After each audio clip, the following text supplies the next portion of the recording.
Oke Widi, kita hari ini ketemu lagi di podcast perempuan. Nah, hari ini kita akan ngebahas kekerasan terhadap perempuan atau KTP, tapi jenis lainnya, yaitu dalam jenis online seperti itu. Ya, lebih dikenal sebagai kekerasan berbasis gender online atau KBGO. Bisa juga dikenal sebagai KBGS atau kekerasan berbasis gender siber. Oke. Nah, KBGO ini dapat diartikan sebagai kekerasan yang difasilitasi jaringan internet atau jaringan teknologi pada seseorang, tentunya dengan tujuan untuk melecehkan korban berdasarkan seks atau gender mereka. Oke, Bir nih. Jadi aku sebenarnya pengen tahu ya, kenapa sih seorang itu melakukan KBGO atau KBGS gitu, Bir? Nah, ya Wet, sebenarnya ada banyak sumber untuk mengenal lebih jauh gimana orang nih bisa ngelakuin KBGO. Tapi kita sekarang pakai sumber dari SafeNet atau Southeast Asia Freedom of Expression. Mereka ini adalah perkumpulan badan hukum yang berdomisili di Bali. Nah, peta kronologi yang dibuat dari SafeNet ibarat pola lantai nih, Wet. Kalau KBGO ini ada dibagi jadi dua, jalannya dari kiri ke kanan. Jadi sebelah kiri itu bagian pelaku, sebelah kanan itu adalah korban. Nah, pelaku itu apa sih awalnya bisa ngelakuin KBGO? Itu dari motivasi dia dulu, kemudian tujuannya dia, lalu caranya dia ngelakuin tuh gimana. Kalau motivasi sendiri tuh ya bisa dari balas dendam, dia kesel gitu, punya hal-hal yang terpendam, kemudian ada rasa cemburu yang berlebihan, kemudian juga mungkin juga karena sebuah kemarahan gitu ya, jadi dia ada motivasi untuk melakukan sesuatu, bahkan agenda politik pun bisa jadi penyebabnya, motivasinya gitu. Nah, setelah itu mereka akhirnya ke tujuannya itu banyak cara juga nih, tapi salah satu yang paling sering itu adalah menyakiti fisik atau psikologis korban tersebut. Nah, dari situ mereka caranya itu dengan melakukan stalking, kemudian dengan melakukan pemfitnahan atau penistaan, kemudian juga melakukan pelecehan maupun eksploitasi. Oke, Bir. Nah, terus itu pasti ada dampak dong ke korbannya, itu apa aja, Bir, dampaknya? Nah, iya, Wet. Jadi dari dia kiri jalan dari pelaku tadi sampai di kanan nih, itu udah dampak-dampak ke korbannya. Dampaknya tadi kalau dilakukan kekerasan fisik ya dia terdampak secara fisik. Psikologis, ya dia juga terdampak secara psikologisnya gitu, Wet. Nah, selain terdampak, korban juga biasanya jadi punya sikap untuk hal-hal KBGO ini, yaitu dia jadi menjauhi lingkungan tersebut kalau dia nggak nyaman. Kemudian dia juga bisa melakukan pelaporan sehingga nanti ada penanganan lebih lanjut ke pelaku seperti itu. Sebenarnya kan kalau ini kan siber gitu kan ya, Bir ya. Jadi dampaknya mungkin akan lebih ke psikologis gitu ya. Iya, betul. Dan psikologis itu kan biasanya ke fisik juga berdampak ya kan, karena stres mikirinnya gitu kan ya, Bir ya. Terus jadi ketemu orang juga kayak, ya ampun gue pernah dikatain gini, gue kayak gini kayak atau gimana gitu kan, bisa juga. Nah, konteksnya sendiri dari peta KBGO tadi itu bisa banyak, Wit, dari konteks sosial, kemudian konteks gender. Nah, yang paling relate dengan KBGO sendiri adalah dia udah ngomongin gender, itu berarti dia udah melakukan pelecehan atau kekerasan berbasis gender online. Oke. Nah, mengenal KBGO ini, Bir, SafeNet ini juga menyajikan jenis-jenis KBGO yang paling umum terjadi. Pertama, ada pelanggaran privasi. Pelanggaran privasi ini merupakan tindakan mengakses dan menyebarkan data, foto, atau video serta informasi pribadi tanpa persetujuan pemiliknya. Yang kedua, ada pengawasan dan pemantauan, yaitu melakukan tindakan pengawasan dan pemantauan tanpa persetujuan. Yang ketiga, ada perusakan reputasi, misalnya membuat dan berbagi data pribadi dengan tujuan merusak reputasi pengguna. Keempat, ada pelecehan secara online. Pelecehan ini yang dilakukan melalui kolom pesan dengan bentuk perhatian, pujian, dengan tujuan memenuhi hasrat seksualitas gitu, Bir.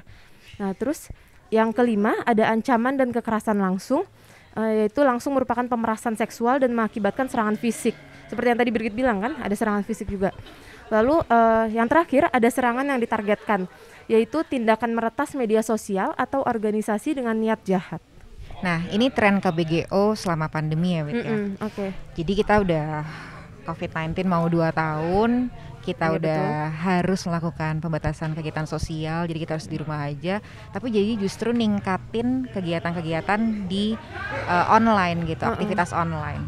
Nah, itu KBGO itu sebagai kekerasan berbasis gender itu Bir, dia tuh peringkat keberapa Bir di antara semua kekerasan terhadap perempuan atau berbasis gender gitu?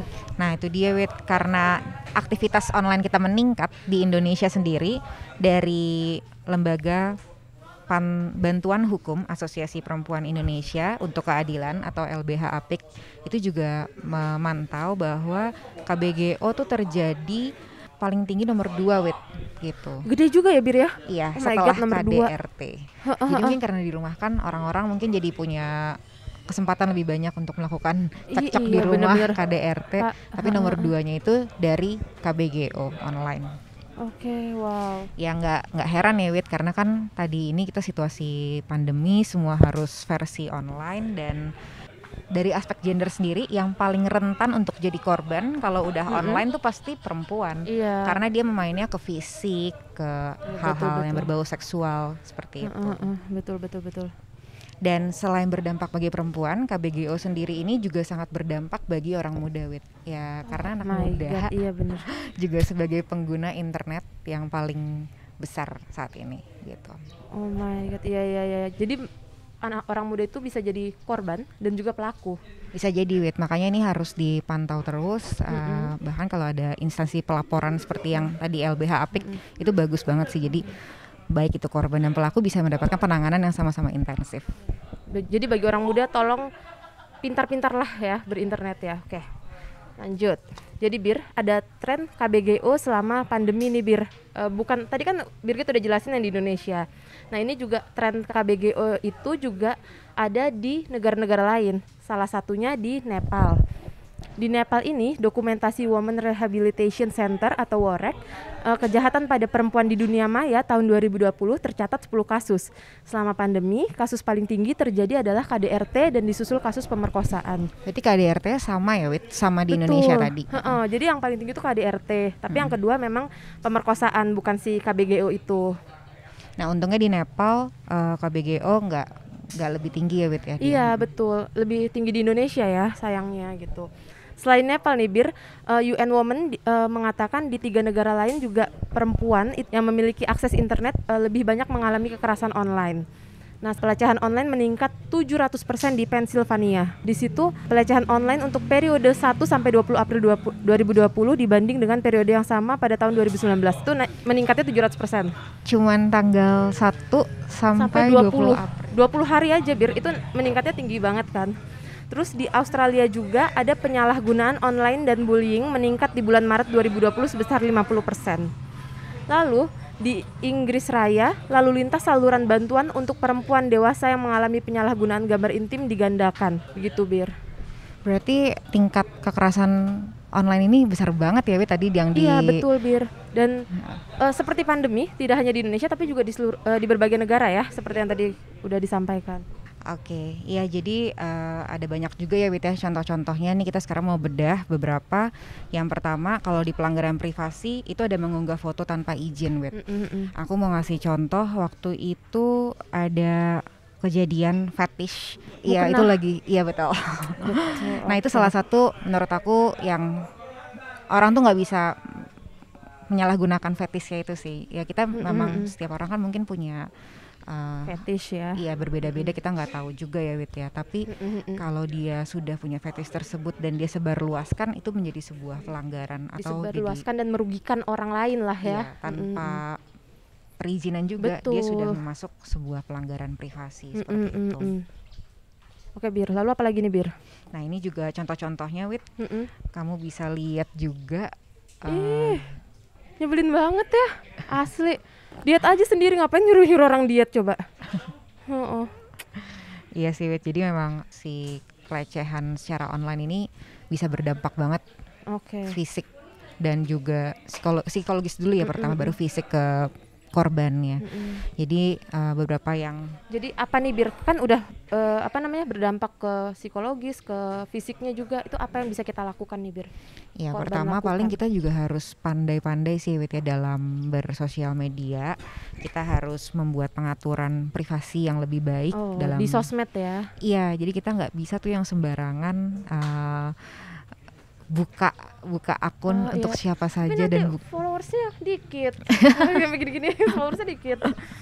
sebenarnya lebih ke pemilihan konten juga kali ya Bet ya. Iya, iya, Di situ kita harus tahu mana konten yang bisa dinikmati oleh teman-teman yang terbuka, mana yang konten yang bisa dinikmati juga sama teman-teman yang kita udah teman-teman dekat aja atau keluarga seperti itu. Makanya ada fitur-fitur pengamanan ganda kan di sosial media kayak di private atau juga close friend gitu. Itu bisa kita upayakan sih. Kemudian ada juga budaya filter, dan tadi itu sudah memfilter konten-konten apa aja. Kemudian ada edukasi kesehatan reproduksi dari dini. Penting banget ini. Iya, kemudian etika komunikasi juga Ini juga penting saat di media sosial tentunya gimana kita komen atau menanggapi konten orang lain. Betul sekali, setuju banget ya. Dan edukasi juga untuk tidak saling menjatuhkan sesama, terutama perempuan itu sendiri ya, Wit. Karena Betul, kalau setuju. Iya, karena kalau udah perempuan tapi dia misalnya ada konten perempuan gemuk gitu, terus ada perempuan lain yang mengatakan ya itu akan mengundang, dan mungkin orang-orang lain bisa mengikuti hal itu sih gitu. Jadi kita harus inilah ya, saling menguatkan gak sih sama perempuan tuh harusnya ya. Ya, cara pemilihan kata ya Wit ya mungkin perlu diperhatikan gitu. Ya, yang terakhir, kalau memang kalian merasa menjadi korban, itu kalian bisa langsung menghubungi call center pengaduan. Dicatat, guys. Iya, ada dari Komnas Perempuan, kemudian ada juga dari Kementerian Pemberdayaan Perempuan dan Perlindungan Anak, dan yang paling dekat dengan kalian sehari-hari itu adalah kantor polisi. Jadi itu dengan mudah kalian bisa langsung pertolongan pertama lah itu untuk kita semua. Oke. Gitu. Pencegahan dini ini menurut kita semua nih Wita ini juga sangat penting, dan ini paling mudah untuk dilakukan karena dengan pencegahan ini tuh setidaknya masyarakat bisa belajar sebelum mereka benar-benar terdampak atau terkena pelecehan di online itu. Jadi kita memang harus melakukan pencegahan dini. Mencegah lebih baik daripada memperbaiki. Iya, seperti itu. Oke.